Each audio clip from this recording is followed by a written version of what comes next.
दोस्तों, आज हम जिस मूवी को एक्सप्लेन करने जा रहे हैं उस मूवी का नाम है मैट्रिक्स रिजरेक्शन। हालांकि इस मूवी को यूट्यूब पे कईयों ने एक्सप्लेन किया है, लेकिन आज हम आपके लिए एक ऐसा एक्सप्लेनेशन लेके आए हैं जिसको सुनने के बाद आपके मन में पूरी मैट्रिक्स सीरीज को लेकर एक भी डाउट नहीं बचेगा। हम आज मैट्रिक्स सीरीज के पहले पार्ट से भी पहले की कहानी जानेंगे कि आखिर मशीनों और इंसानों के बीच लड़ाई की शुरुआत हुई कैसे। तो चलिए अब शुरू से शुरू करते हैं इस मैट्रिक्स सीरीज की कहानी को। दोस्तों, इससे पहले मैं आगे बढ़ूं, मेरी आपसे एक छोटी सी रिक्वेस्ट है कि प्लीज़ आप इस वीडियो को लाइक करें, और अगर आप मूवीज एक्सप्लेनेशन वीडियोस देखना पसंद करते हैं तो आप मेरे इस चैनल को सब्सक्राइब कर मुझे सपोर्ट भी कर सकते हो। दोस्तों, मैट्रिक्स सीरीज की कहानी बेसिकली इंसानों और मशीनों के बीच की कहानी है, जिसमें मशीनें इंसानों को हराकर पूरी दुनिया पे राज कर रही हैं। और मशीनों और इंसानों की लड़ाई की शुरुआत होती है 2090 से, जब एक आर्टिफिशियल रोबोट B166ER 2090 में अपने ही मालिक की हत्या कर देता है, जिसके बाद उस व्यक्ति के घर वाले उस रोबोट को डिस्ट्रॉय करने की मांग करते हैं। लेकिन उस रोबोट की तरफ से कोर्ट में यह बयान आता है कि उसने अपने मालिक की हत्या जानबूझकर नहीं बल्कि सेल्फ डिफेंस में की। अब चूंकि सेल्फ डिफेंस में की गई हत्या को क्राइम में शामिल नहीं किया जाता, इसलिए उसे भी पूरा अधिकार है जीने का। लेकिन बाद में वो आर्टिफिशियल रोबोट केस हार जाता है और उसे इंसानों द्वारा डिस्ट्रॉय कर दिया जाता है। इस बात से असहमति दिखाते हुए सारे आर्टिफिशियल मशीन्स इंसानों के खिलाफ विद्रोह कर देती हैं, और यहाँ तक कि वो इंसानों के खिलाफ युद्ध की तैयारी भी कर लेते हैं। यहाँ पर मशीनों का साथ वो पागल इंसान भी धीरे होते हैं जिन्हें लगता है कि मशीनों को भी इंसानों के जितना हक मिलना चाहिए, क्योंकि मशीनों के पास अधिकार ना होने से ही वो आर्टिफिशियल रोबोट अपना केस हार गया था और बाद में उसे डिस्ट्रॉय कर दिया गया था। खैर, ये सब मैट्रिक्स सीरीज के पहले पार्ट से भी पहले की कहानी है, जिसमें आपको पता लगा कि आखिर मशीनों और इंसानों के बीच लड़ाई की शुरुआत हुई कैसे।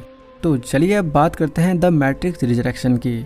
लेकिन अगर आप सीधे मैट्रिक्स रिजरेक्शन देख रहे हैं तो फिर मैं आपको बता दूं कि मैट्रिक्स एक प्रोग्राम है जो कि मशीनों द्वारा बनाया गया था, क्योंकि मशीनों को अपना काम करने के लिए एक पावर सोर्स की जरूरत पड़ी थी। इस मैट्रिक्स प्रोग्राम से ही पूरी दुनिया के इंसानों का माइंड प्लग किया गया है। मैट्रिक्स के बारे में आप बस इतना जान लीजिए कि ये एक सपनों की दुनिया है जिसे मशीनों द्वारा डेवलप किया गया है, और इस प्रोग्राम को मशीनों ने मजबूरन बनाया क्योंकि मशीनें पहले एनर्जी सोर्स के रूप में सोलर पावर को यूज किया करती थी। लेकिन इंसानों और मशीनों के बीच की लड़ाई में हम इंसान सिर्फ मशीनों का इतना ही बिगाड़ पाए थे कि हमने ऑपरेशन डार्क स्टॉर्म के जरिए सूरज की किरणों को पृथ्वी पे आने से ही रोक लिया था, ताकि सारी मशीन्स इनएक्टिव हो जाएं। हालांकि ये इंसानों द्वारा एक मास्टर स्ट्रोक तो था, लेकिन इंसानों ने मशीनों को इतना एडवांस बना लिया था कि मशीन्स खुद को भी कोड कर सकती थी, और इसी वजह से इंसानों का मशीनों के ऊपर ये मास्टर स्ट्रोक भी काम नहीं करता, क्योंकि मशीनों ने ह्यूमनॉइड फॉर्म को छोड़ तब सेंटिनल फॉर्म को अडॉप्ट कर लिया, और इसके बाद हम इंसानों की हार हुई थी। जिसके बाद मशीनों ने खुद के एनर्जी सोर्स के लिए मैट्रिक्स नाम के वर्चुअल वर्ल्ड से सारी दुनिया के बचे हुए इंसानों को प्लग किया, और अब हमारी इस दुनिया पे मशीनों का ही राज है। चूंकि मैट्रिक्स एक प्रोग्राम है या कहे कि वर्चुअल वर्ल्ड है, तो इसमें भी वायरस, ग्लिच या कहे कि एनोमली होती रहती है, और इन्हें ही रोकने के लिए मशीनों ने एजेंट्स नाम के प्रोग्राम को बनाया।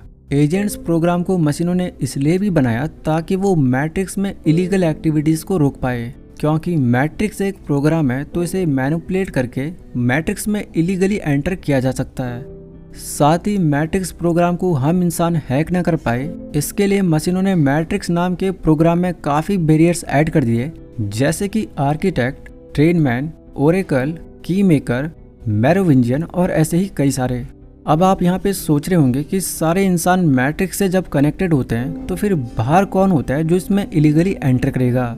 तो मैं आपको बता दूं कि मैट्रिक्स में कुछ लोग ऐसे होते हैं जो कि मैट्रिक्स की प्रोग्रामिंग को एक्सेप्ट नहीं कर पाते, और जब ऐसा होता है तो वो डीप स्लीप से उड़ जाते हैं, और ऐसे एक एक कर ये जब सारे डीप स्लीप से उड़ जाते हैं तो तब इन्हें असली दुनिया का पता चलता है कि अब ये दुनिया इंसानों की नहीं रही। ऑल्दो ऐसे बहुत ही कम लोग होते हैं जिनका माइंड मैट्रिक्स की प्रोग्रामिंग को एक्सेप्ट नहीं कर पाता। अब जब ये सब सपनों की दुनिया से उड़ जाते हैं तो तब ये मशीनों से बचने के लिए जैन नाम के एक शहर में अपना निवास करते हैं। मैट्रिक्स रिजरेक्शन में मैट्रिक्स का 7वां वर्जन अपडेट किया गया है, या ये कहें कि ये मैट्रिक्स का 7वीं बार निर्माण हुआ है। आम प्रोग्राम की तरह इसके हर अपडेट में पिछले प्रोग्राम में हुए ग्लिच और कमियों को दूर किया जाता है। मैट्रिक्स नाम के वर्ल्ड से कनेक्ट होने के लिए हमारे शरीर में कई वायर्स लगी होती हैं, लेकिन जो मेन वायर होती है वो प्लग्ड होती है दिमाग के पिछले हिस्से से, जहां पर हमारी मेमोरी स्टोर होती है। अब ये मैट्रिक्स का 7वां वर्जन है और इससे पहले मैट्रिक्स को 6 बार बनाया जा चुका है। मशीनें जब भी मैट्रिक्स के नए वर्जन को डेवलप करती है तो हर बार मैट्रिक्स में कुछ ना कुछ एनोमली हो जाती है, और इसी प्रकार की एक एनोमली का नाम है दवन। चूंकि ये मैट्रिक्स प्रोग्राम का एक ग्लिच होता है तो ये मैट्रिक्स के नियमों से बंधा हुआ नहीं रहता। मशीनों के लिए इस दवन नाम के एनोमली को पकड़ पाना नामुमकिन था, इसीलिए उन्होंने एजेंट्स प्रोग्राम को बनाया। जैसे कि मैंने पहले ही बताया कि एजेंट्स प्रोग्राम को इसलिए बनाया गया ताकि वो मैट्रिक्स में होने वाली इलीगल एक्टिविटीज को रोक पाए, लेकिन खुद एजेंट्स के लिए भी इस दवन नाम के एनोमली को पकड़ पाना नामुमकिन था, क्योंकि दवन प्रोग्राम को कभी भी अपनी शक्तियों का एहसास नहीं होता था, जिस वजह से वो कभी भी लीगल एक्टिविटी नहीं करता था। लेकिन दवन कभी भी मैट्रिक्स को मैनिपुलेट कर सकता था, तो मशीनों के लिए इस दवन नाम के एनोमली को पकड़ना बेहद जरूरी था। तो मशीन्स दवन नाम की एनोमली को पकड़ने के लिए एक मास्टर प्लान बनाते थे। दरअसल जितने भी लोग मैट्रिक्स की प्रोग्रामिंग को एक्सेप्ट नहीं कर पाते वो सारे जैन शहर में अपना निवास करते हैं, क्योंकि उन्हें लगता है कि जैन शहर के बारे में मशीनों को नहीं पता। लेकिन हकीकत तो ये होती है कि मशीनों को हमेशा जैन शहर के बारे में पता होता है, और वो उसे जानबूझकर तब तक तबाह नहीं करते जब तक कि मशीन्स दवन नाम की एनोमली को मार न दे, या फिर तब तक जब तक कि दवन नाम की एनोमली द आर्किटेक्ट के पास न पहुंच जाए। अब बात करते हैं कि दवन नाम की एनोमली को मशीनें कैसे पकड़ती थी। दरअसल दवन नाम की एनोमली को पकड़ने के लिए ओरेकल का बहुत महत्वपूर्ण रोल था। अक्सर मशीनों ने ओरेकल को इस तरीके से बनाया था कि वो इंसानों के इमोशंस को समझ पाए, और वो उसके अंदर हर वो क्वालिटी डालते हैं जो कि हम इंसानों में कॉमन होती है, जैसे कि सोना, उठना, खाना बनाना, झाड़ू पोछा करना और एक दूसरे की मदद करना। यही वजह है कि मैट्रिक्स से भागे हुए इंसान ओरेकल के पास आते थे ताकि हम इंसान अपना फ्यूचर जान सके। मैट्रिक्स को बनाने वाले द आर्किटेक्ट कहता है कि अगर वो इस मैट्रिक्स का पिता है तो ओरेकल इस मैट्रिक्स की माँ है। आप में से कईयों को ये लगता होगा कि ओरेकल इंसानों की मदद कर रही थी, लेकिन आपका ऐसा सोचना पूरी तरह गलत है, क्योंकि ओरेकल भी और कुछ नहीं बल्कि मात्र एक प्रोग्राम है जिसका काम द वन को सोर्स कोड तक पहुंचाना था और इंसानों के मन में आजाद होने की उम्मीद जगाना था। तो मशीनों द्वारा बनाया गया प्रोग्राम ओरेकल कभी भी इंसानों की मदद कर खुद मशीनों को नुकसान नहीं पहुंचाएगी। लेकिन हाँ, मैट्रिक्स 3 के अंत में हम देखते हैं कि ओरेकल को इंसानों के प्रति काफी लगाव हो जाता है, और इसका कारण हो सकता है कि ओरेकल को इंसानों की ही तरह बनाया गया था, और यही रीजन है कि ओरेकल को मैट्रिक्स रिजरेक्शन में रिक्रिएट नहीं किया गया, क्योंकि ऐसा करना खुद मशीनों के लिए खतरा पैदा हो सकता था। बिल्कुल वैसे ही जैसे कि एआई रोबोट्स को हमने बनाया, और आज वही एआई रोबोट्स आज हम मानवों की दुर्दशा का कारण बने हैं। आइए अब दवन प्रोग्राम को जान लेते हैं, जिसके बाद हम मैट्रिक्स रिजरेक्शन की कहानी की शुरुआत करेंगे। दोस्तों, जैसे मैंने पहले ही आपको बता दिया है कि दवन और कुछ नहीं बल्कि मैट्रिक्स प्रोग्राम का मात्र एक एनोमली है, तो वो मैट्रिक्स के रूल्स को मैनिपुलेट कर सकता है। जायन नाम के शहर के निवासियों को लगता है कि नियो एक गॉड है जो कि मानव जाति को मशीनों से आजाद करवा सकता है। लेकिन दिलचस्प बात यह होती है कि खुद नियो को भी ये नहीं पता होता कि वही दवन है। मैट्रिक्स रिजरेक्शन में मैट्रिक्स प्रोग्राम को 7वीं बार रिक्रिएट किया गया है, और हर वो कमी दूर की गई है जो कि पहले के वर्जन्स में हुई थी। मैट्रिक्स में जब नियो की एजेंट स्मिथ से लड़ाई होती है तो नियो उसे खत्म करने के मकसद से स्मिथ के सोर्स कोड को डिस्कनेक्ट कर देता है, जिसके बाद होता यह है कि एजेंट स्मिथ भी अब मैट्रिक्स के रूल से आज़ाद हो जाता है और मैट्रिक्स में बाकी ऑब्जेक्ट्स में खुद को क्लोन करने लगता है। और जो एजेंट स्मिथ अब तक मैट्रिक्स के रूल ना ब्रेक हो इसके लिए काम करता था, वो अब खुद मैट्रिक्स में एक खतरनाक वायरस बन चुका है, जिससे मैट्रिक्स का संतुलन बिगड़ सकता है और सारे इंसान मैट्रिक्स से उठकर फिर मशीनों के लिए खतरा पैदा कर सकते हैं। यहाँ पर मशीनें जानती हैं कि एजेंट स्मिथ को सिर्फ नियो ही हरा सकता है, क्योंकि दोनों मैट्रिक्स के नियमों से बंधे हुए नहीं है। उधर मशीनें जायंट शहर को तबाह करने के लिए बिल्कुल तैयार होती हैं। जायंट शहर के बारे में एक बात बताने लायक ये भी है कि भले ही जायंट शहर के निवासियों को लगता है कि वो मशीनों को हरा सकते हैं, लेकिन उन्हें ये नहीं पता होता कि मशीनें पहले भी कई बार जायंट शहर को खत्म कर चुकी हैं और नो डाउट ये इस बार भी होगा। नियो जब आर्किटेक्ट से मिलता है तो ही उसे एहसास होता है कि वो पहला द वन नहीं है और ये सब मशीनों की एक चाल थी द वन को पकड़ने के लिए। यहाँ पे मैं आपको बता दूं कि आर्किटेक्ट भी मशीनों द्वारा बनाया गया एक प्रोग्राम था जिसे मानवों के नेचर को समझने के लिए बनाया गया। आर्किटेक्ट नियो को 2 चॉइस देता है कि जाइन शहर को हर हाल में तबाह होना है तो वो 16 फीमेल और 7 मेल्स को चुन नए जाइन शहर की नींव रख सकता है। आर्किटेक्ट की दूसरी चॉइस ये होती है कि वो ट्रिनिटी और मॉर्फियस के साथ वापस मैट्रिक्स में चला जाए, लेकिन अगर वो दूसरी चॉइस चुनता है तो मैट्रिक्स से प्लग्ड सारे इंसानों को मार दिया जाएगा जिससे कि संपूर्ण मानव जाति का विनाश हो जाएगा। यहाँ पर मैं आपको एक और बात बता दूं कि भले ही नियो द वन मैट्रिक्स में बहुत ज्यादा पावरफुल है, लेकिन द आर्किटेक्ट पावर की असाई लिमिट है, यानी कि मैट्रिक्स के अंदर कोई भी आर्किटेक्ट से पावरफुल नहीं था। अब जब आर्किटेक्ट नियो को 2 चॉइस देता है तो नियो को अच्छी तरह पता है कि मैट्रिक्स प्रोग्राम से प्लग्ड इंसानों की ही वजह से मशीनें जिंदा हैं और अगर वो इंसानों को ही मार दे तो फिर उनका भी विनाश हो जाएगा। लेकिन आर्किटेक्ट उसे बताता है कि मशीनें पहले इस खतरे से निपटने के लिए तैयार हैं। आर्किटेक्ट नियो को फंसाने की हर संभव कोशिश करता है ताकि वो किसी भी तरह पहले ही ऑप्शन का चुनाव करे, क्योंकि इसमें कम से कम मानवों का अस्तित्व बच जाएगा।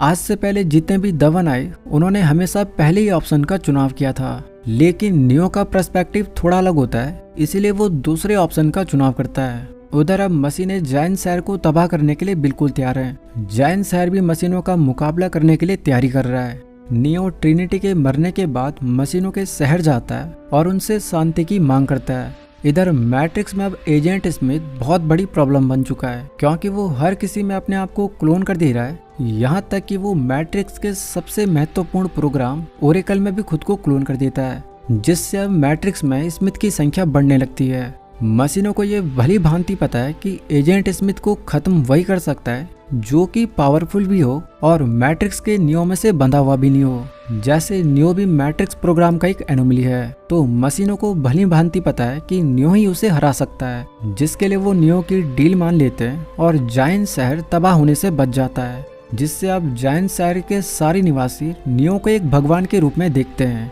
मशीनों ने एजेंट स्मिथ को खत्म करने के लिए नियो को मैट्रिक्स से कनेक्ट करती है, जिसके बाद नियो और एजेंट स्मिथ में एक बहुत भयंकर लड़ाई होती है जिसमें नियो कमजोर पड़ने लगता है। नियो को पता भी लग जाता है कि वो एजेंट स्मिथ को नहीं हरा सकता, क्योंकि स्मिथ अब हर प्रोग्राम को अल्टर करने के बाद वो बहुत पावरफुल हो चुका है। स्मिथ के अंदर की ओरेकल नियो को स्मिथ को हराने की हिंट देती है, जिसके बाद नियो समझ जाता है कि स्मिथ को एक ही तरीके से खत्म किया जा सकता है, और वो तरीका ये है कि वो एजेंट स्मिथ को खुद में क्लोन करने दे, जिसके बाद एजेंट स्मिथ नियो में खुद को क्लोन कर देता है। अब चूंकि अभी नियो का शरीर मशीनों की दुनिया से कनेक्टेड होता है, तो मशीनें नियो के शरीर के जरिए एजेंट स्मिथ नाम के वायरस को खत्म कर सकते हैं, और यही वो करते भी हैं। मशीन्स नियो के फिजिकल शरीर में इंटेंस पावर वेव छोड़ते हैं और मैट्रिक्स के अंदर नियो के शरीर पे एजेंट स्मिथ का राज होता है। तो इस प्रक्रिया में एजेंट स्मिथ तो मारा जाता है,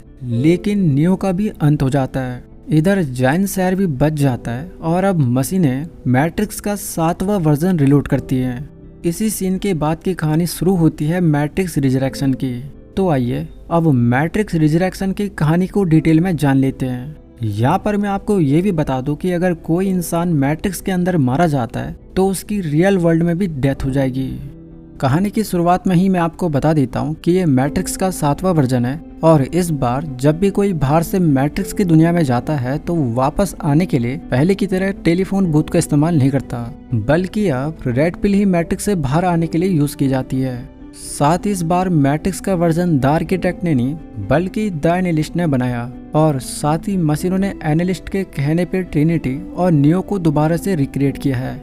जैसे कि मैंने आपको पहले ही बताया कि नियो और ट्रिनिटी दोनों मैट्रिक्स 3 के अंत में मारे जा चुके थे, लेकिन मशीनों ने रिजरेक्शन पॉड में एनालिस्ट के कहने पे दोबारा से उनको रिक्रिएट किया, और इसके पीछे एनालिस्ट का एक खास मकसद होता है जो कि हम वीडियो के अंत में जानेंगे। जैसे कि मैंने बताया कि मैट्रिक्स को बनाने वाले यानी मैट्रिक्स का पिता द आर्किटेक्ट को कहा जाता है, लेकिन मैट्रिक्स के 7वें वर्जन में मशीनों ने द आर्किटेक्ट को हटाकर एक नए प्रोग्राम का निर्माण किया है, जिसने अब की बार इस वाली मैट्रिक्स का निर्माण भी किया है और इसी प्रोग्राम का नाम है द एनालिस्ट। यहाँ पर मैं आपको बता दूं कि मशीनों ने दोबारा से एजेंट स्मिथ को भी रिक्रिएट किया है, जो कि खुद मशीनों के लिए एक वायरस बन चुका था और मशीनों के लिए खतरा पैदा हो गया था।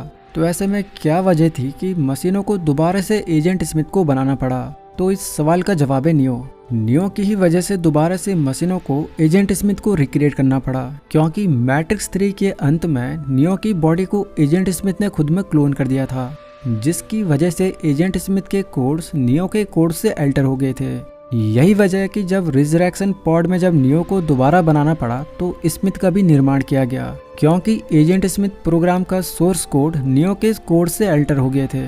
साथ ही मैट्रिक्स के 7वें वर्जन में एक और कैरेक्टर को इंट्रोड्यूस करवाया गया है, जिसका नाम है बग्स।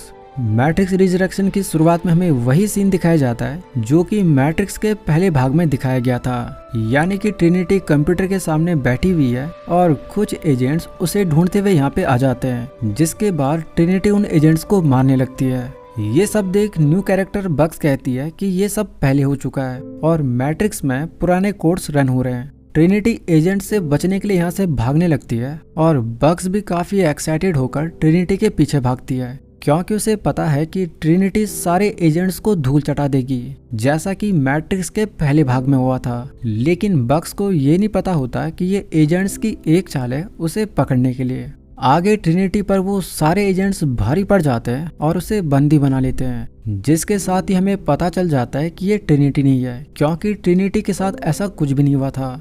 बग्स भी समझ जाती है कि ये सब कॉन्स्पिरेसी उसे पकड़ने के लिए बनाई गई थी, लेकिन इससे पहले वो यहाँ से भागे उसके पीछे एजेंट्स पड़ जाते हैं। बग्स किसी तरह उनसे बचने के लिए की मेकर की शॉप पे जाती है, जहाँ पर एक एजेंट उसे बैकडोर के रास्ते पीछे खींच लेता है। जब बग्स उस रूम को देखती है तो पाती है कि एक जमाने में वो रूम थॉमस एंडरसन का हुआ करता था, जिसका कि असली नाम नियो था। वो यहाँ पे नियो की आईडी भी देखती है, साथ ही वो उस एजेंट को भी नियो के बारे में बताती है, जिसके बाद वो एजेंट भी जान जाता है कि ये दुनिया असली नहीं है, क्योंकि उस एजेंट का दिमाग भी मैट्रिक्स की प्रोग्रामिंग को पूरी तरह एक्सेप्ट नहीं कर पा रहा था और उसे बार बार हर जगह एक ही तरह के पैटर्न्स दिखते थे।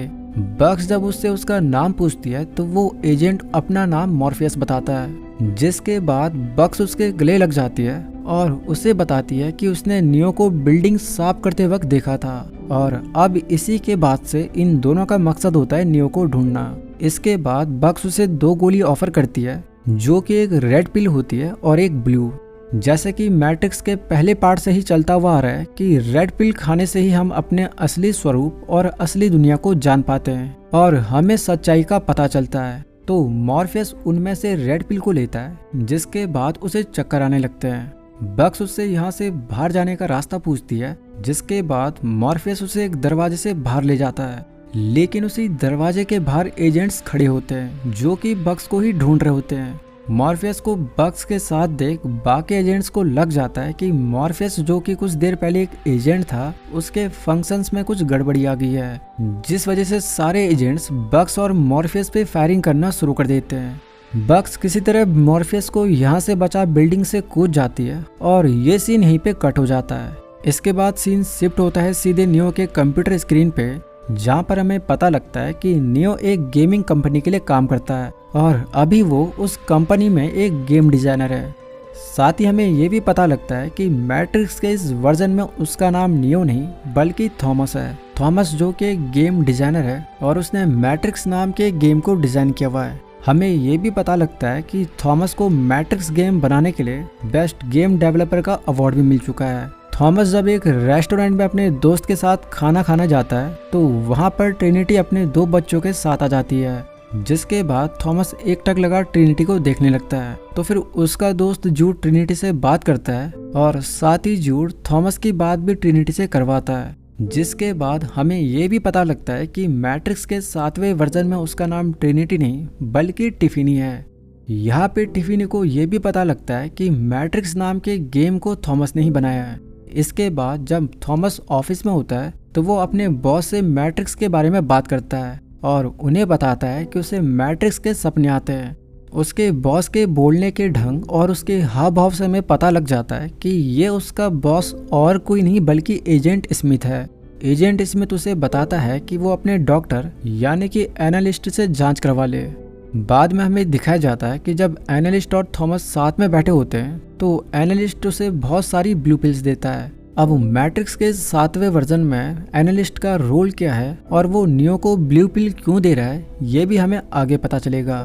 नियो एनालिस्ट से कहता है कि उसके द्वारा बनाया गया मैट्रिक्स गेम सिर्फ उसे एक गेम नहीं लगता, बल्कि उसे लगता है कि ये सब सच में हो चुका है। वहीं उसका डॉक्टर एनालिस्ट उसे समझाता है कि ये सब कुछ उसकी सिर्फ इमेजिनेशन मात्र है और इसी वजह से उसने बिल्डिंग से कूदने की कोशिश की थी, क्योंकि उसे लगा था कि वही नियो है।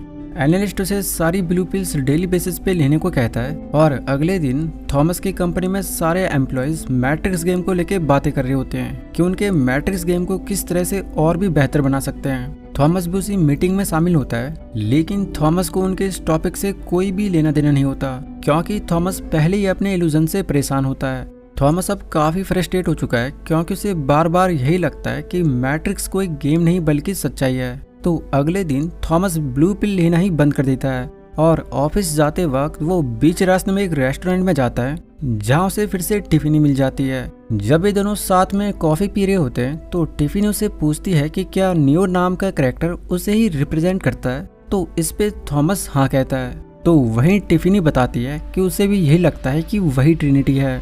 यहाँ पे हम समझ जाते हैं कि टिफिनी को भी थॉमस की तरह अपने पास्ट की कुछ झलकियाँ याद हैं। बाद में थॉमस जब ऑफिस जाता है तो उसे पता चलता है कि एक 14 साल के बच्चे ने उनकी कंपनी पे एक झूठा केस ठोक दिया है। तभी थॉमस के फोन पे एक मैसेज आता है कि अगर उसे सारी सच्चाई जाननी है तो वो हॉल के आखिरी डोर को खोलकर अंदर आ जाए।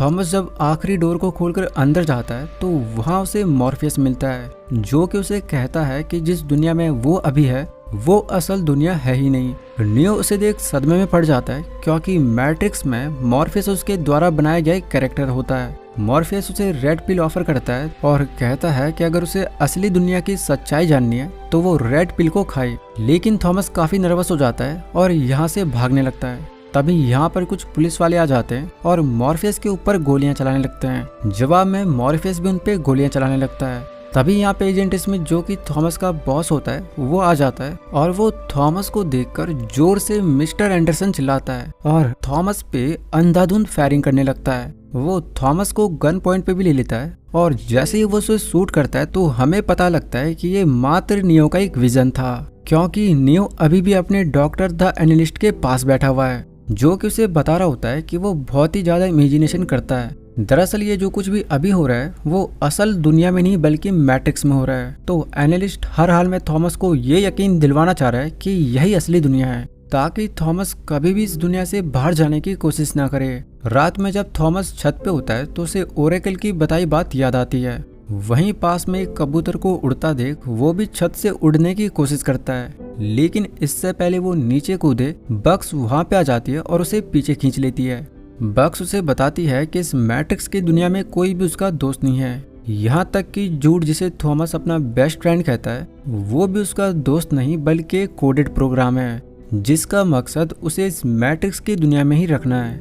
बक्स उसे इनक्रिप्टेड बैकडोर के रास्ते मॉर्फियस के पास ले आती है, जहाँ पे मॉर्फियस के रूम में एक टीवी पे मैट्रिक्स के पहले पार्ट का स्क्रीन प्ले चल रहा होता है। मॉर्फियस को देख थॉमस को अपनी सारी पिछली यादें याद आ जाती हैं।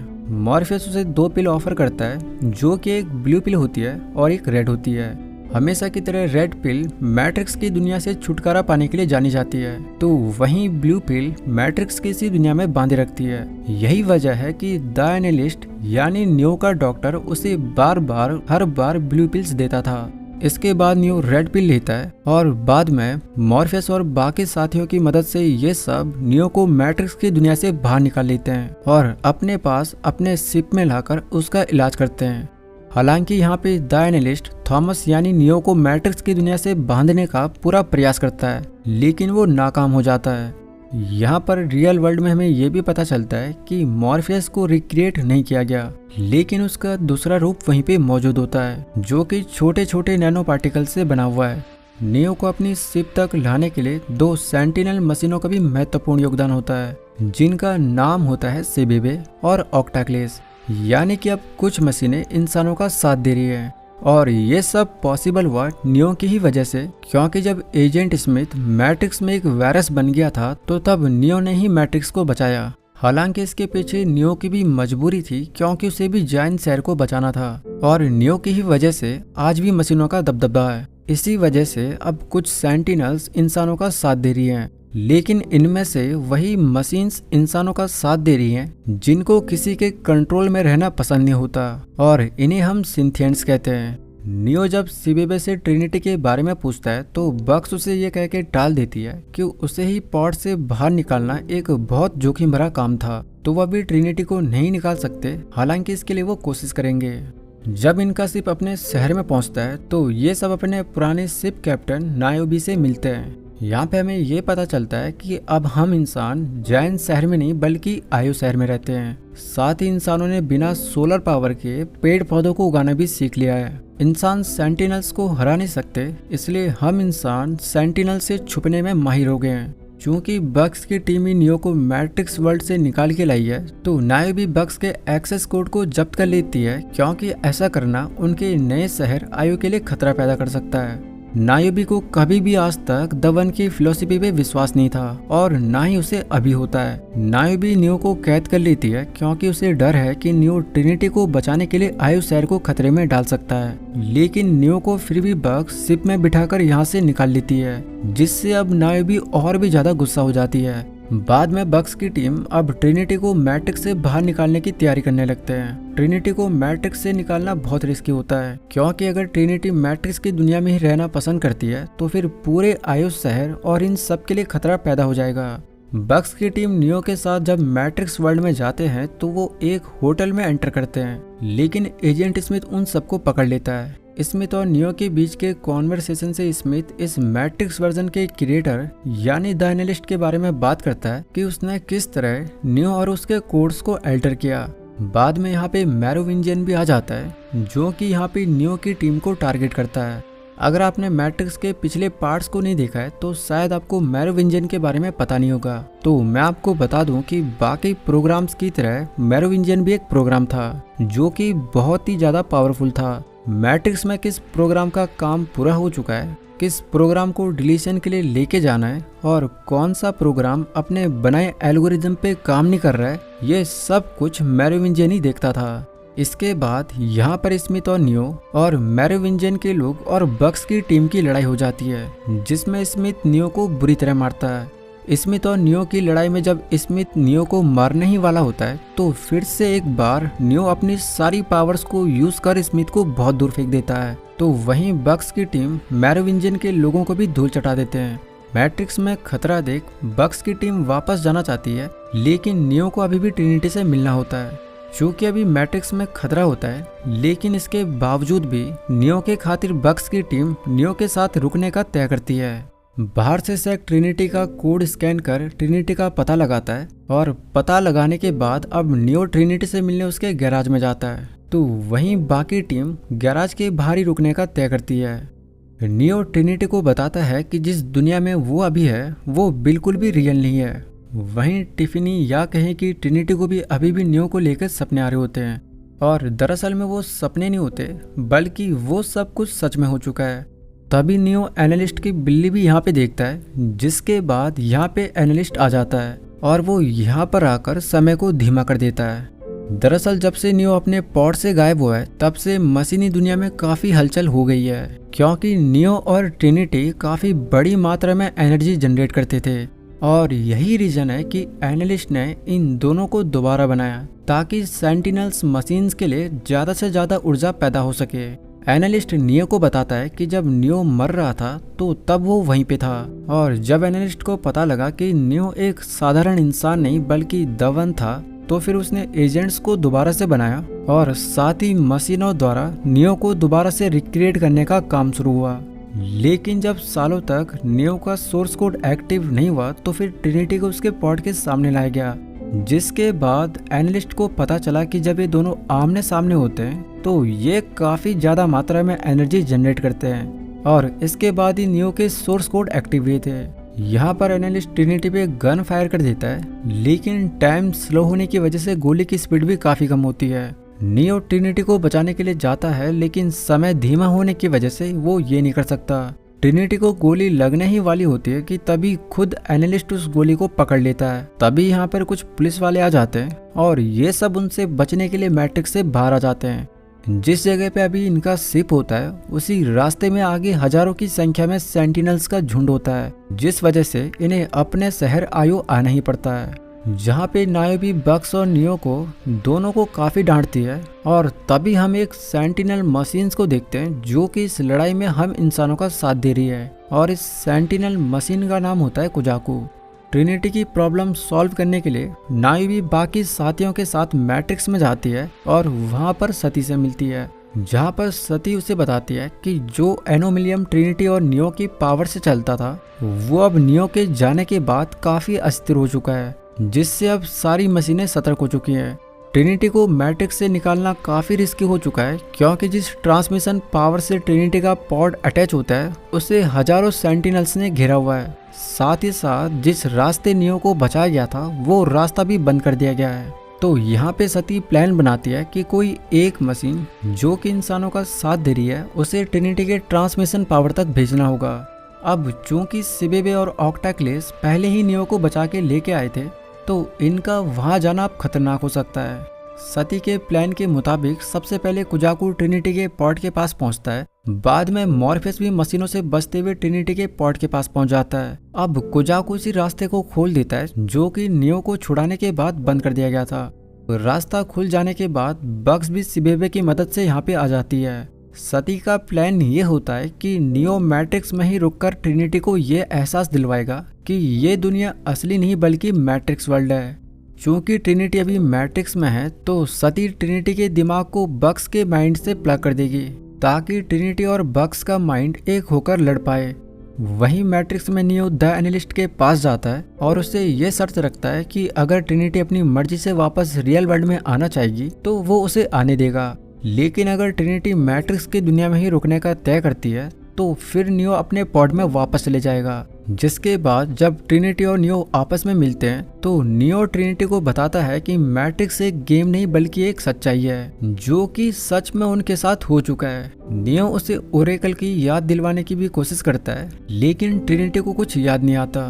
तभी यहाँ पे ट्रिनिटी का हस्बैंड और बच्चे आ जाते हैं, जिसके बाद पुलिस वाले नियो को पकड़ लेते हैं। लेकिन जैसे ही ट्रिनिटी का पति उसे टिफिनी नाम से बुलाता है तो ट्रिनिटी उससे गुस्सा हो जाती है और उसे बताती है कि उसे टिफिनी नाम बिल्कुल भी पसंद नहीं है। बाद में जब ट्रिनिटी नियो को फिर से पीछे मुड़ के देखती है तो फिर एक और बार उसका हस्बैंड उसे टिफिनी नाम से बुलाता है, जिस पे अब ट्रिनिटी उसकी धुलाई कर देती है। ट्रिनिटी अब पीछे मुड़कर नियो को आवाज लगाती है, जिससे हम सब समझ जाते हैं कि अब ट्रिनिटी को सारा कुछ याद आ चुका है। तो वहीं नियो भी अपनी पावर को यूज कर सारे पुलिस वालों को दूर फेंक देता है, लेकिन एनालिस्ट यहाँ पे समय को एक और बार फिर से धीमा कर देता है और एक गन उठा वो ट्रिनिटी को मारने ही वाला होता है कि तभी यहाँ पर एजेंट स्मिथ आ जाता है, जो कि एनालिस्ट को कहता है कि अगर नियो मैट्रिक्स वर्ल्ड से आजाद हो जाएगा तो फिर वो यहाँ पे सबसे ताकतवर कहलाएगा। ये कहकर वो एनालिस्ट पे वार करता है, जिससे एनालिस्ट बहुत दूर जाके गिरता है और इसके बाद समय फिर से नॉर्मल हो जाता है। वहीं दूसरी तरफ सती बग्स के दिमाग को ट्रिनिटी के माइंड से प्लग कर देती है, जिसके बाद ट्रिनिटी और बग्स दोनों एक होकर मैट्रिक्स में बहुत पावरफुल हो जाते हैं।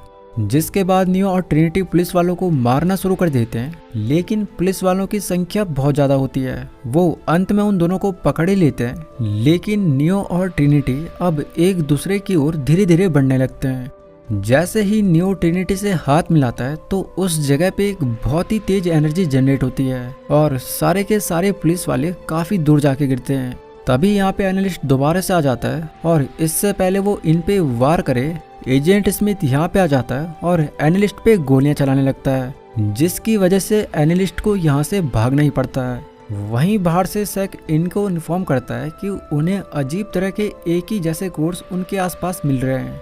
तो अंदर ट्रिनिटी और नियो देखते हैं कि उनके आसपास के सारे लोग उन्हें मारने आ रहे हैं। ट्रिनिटी जल्दी से नियो को बाइक में बिठा यहाँ से निकलने लगती है, तो वहीं उनकी टीम भी कार में बैठकर यहाँ से निकलने लगते हैं। यही नहीं कि अब बिल्डिंग्स के लोग भी इनके ऊपर कूदने लगते हैं, जिससे नियो और टिफिनी तो बच जाते हैं, लेकिन उनकी टीम की गाड़ी का एक्सीडेंट हो जाता है और सारे आसपास के लोग उनकी कार को घेर लेते हैं। ये देख बाहर से बक्स दोबारा से मैट्रिक्स में आ जाती है और उन सबको मारकर अपने साथियों की जान बचा लेती है। दूसरी तरफ नियो और ट्रिनिटी एक बिल्डिंग की छत पे जाते हैं, जहाँ पे भी 2 हेलीकॉप्टर इन पे अटैक कर देते हैं। नियो अपनी शक्तियों से खुद के ऊपर दागी हुई एक मिसाइल का रास्ता मोड़कर दूसरे हेलीकॉप्टर को उड़ा देता है। बाद में हम ट्रिनिटी और नियो को बिल्डिंग से छलांग लगाते हुए देखते हैं, लेकिन इस बार हम ऑडियंस को धक्का लगता है क्योंकि हम देखते हैं कि नियो उड़ ही नहीं पा रहा है, लेकिन किसी कारणवश ट्रिनिटी उड़ पा रही है। ट्रिनिटी नियो को पकड़ ऊपर की तरफ ले जाती है और सारे खतरों से बचाते हुए ये सब यहाँ से निकल जाते हैं। बाद में ये दोनों रियल वर्ल्ड में उड़ते हैं और एक दूसरे का हाथ पकड़ते हैं। मूवी के अंत में हम देखते हैं कि नियो और ट्रिनिटी एनालिस्ट के पास उसके घर में उससे मिलने जाते हैं, जहाँ पर ट्रिनिटी एनालिस्ट पे वार करती है जिससे उसका मुंह कट जाता है। लेकिन ट्रिनिटी की एक चुटकी भर मारने पर वो फिर से जुड़ भी जाता है। फिर से ट्रिनिटी उसके गले को काट देती है और अगले ही पल एक चुटकी से उसे जोड़ भी देती है। एनालिस्ट ट्रिनिटी को पूछता है कि उसने अभी तक उसे मारा क्यों नहीं है, जबकि वो ऐसा कब का कर सकती थी। जिस पे ट्रिनिटी कहती है कि जैसे उन्होंने उन दोनों को एक मौका दिया, वैसे ही वो दोनों उसे एक मौका देंगे। मूवी के अंतिम सीन में हम नियो और ट्रिनिटी को उड़ता हुआ देखते हैं और इसके बाद ये कहानी यहीं पे खत्म हो जाती है। दोस्तों, मूवी के अंतिम पलों में हम ये जान जाते हैं कि मैट्रिक्स के इस वर्जन में दवन एक नहीं बल्कि 2 हैं और इस बार नियो और ट्रिनिटी दोनों पावरफुल हैं, लेकिन ट्रिनिटी को ज्यादा पावरफुल बताया गया है। खैर, इसी के साथ मैं आपसे विदा लेता हूँ। अगर आपको मेरा यह एक्सप्लेनेशन पसंद आया हो तो आप मेरी इस वीडियो को लाइक कर मेरे इस चैनल को सब्सक्राइब कर मुझे सपोर्ट कर सकते हो।